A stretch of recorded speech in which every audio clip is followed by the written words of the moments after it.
দর্শক, এই পর্যায়ে নোয়াখালীর বন্যা পরিস্থিতির খবর জানবো। জানাতে আমাদের সাথে যুক্ত হচ্ছেন গিয়াসউদ্দিন রনি। রনি, নোয়াখালীর ভয়াবহতার কথা আমরা কিছুক্ষণ এর আগেও আমরা জেনেছি, গতকাল থেকেই শুনছিলাম ভয়াবহ পরিস্থিতি বন্যার কারণে। একটু জানতে চাই এখন কি অবস্থা, সেই সাথে প্রশাসন কোনো তৎপরতা দেখেছেন কিনা?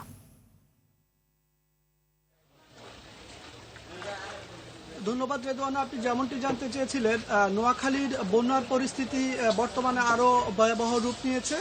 প্রশাসন থেকে জানানো হয়েছে আজ রাতের মধ্যে ফেনীর মুহুরী নদী থেকে যেই আপনার জোয়ারের পানি আসছে এতে নোয়াখালী আরও ব্যাপক বিস্তৃত পানিতে প্লাবিত হতে পারে। সেজন্য প্রশাসনের পক্ষ থেকে স্থানীয় জনগণকে ব্যাপকভাবে সচেতন করা হচ্ছে। আর স্থানীয় এবং জেলা প্রশাসনের পক্ষ থেকে এই বন্যা মোকাবেলায় ব্যাপক প্রস্তুতি গ্রহণ করা হয়েছে এবং কোম্পানীগঞ্জ উপজেলা নির্বাহী কর্মকর্তা তার ফেসবুক স্ট্যাটাসে জানিয়েছেন যে দলমত নির্বিশেষে যেন সবাই এই মুহূর্তে অন্তত বন্যা মোকাবেলা করতে এগিয়ে আসে। তবে স্থানীয়রা জানিয়েছে যে কি বর্তমান উদ্ভূত পরিস্থিতিতে অনেক জনপ্রতিনিধি এলাকায় না থাকায় এই পরিস্থিতি মোকাবেলা করায় প্রশাসনকে একা মোকাবেলা করতে হচ্ছে এবং তারা হিমশিম কাটছে। আর জেলা প্রশাসনের পক্ষ থেকে জানিয়েছে যে নোয়াখালীর 87টি ইউনিয়ন বন্যা কবলিত হয়েছে।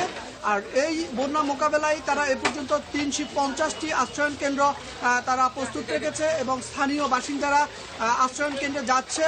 আর আপনাদেরকে আমি জানিয়ে রাখি যে আজকে সন্ধ্যা নাগাদ অনেক বিত্তবান মানুষ আশ্রয়ন কেন্দ্রে যেতে অনীহে ছিল, কিন্তু যখন পরিস্থিতির ভয়াবহতা ভিন্নতায় যাচ্ছিল, ভয়ঙ্কর হচ্ছিল, তখন বিত্তশালী মানুষও কিন্তু আশ্রয়ন কেন্দ্রের দিকে ছুটছে।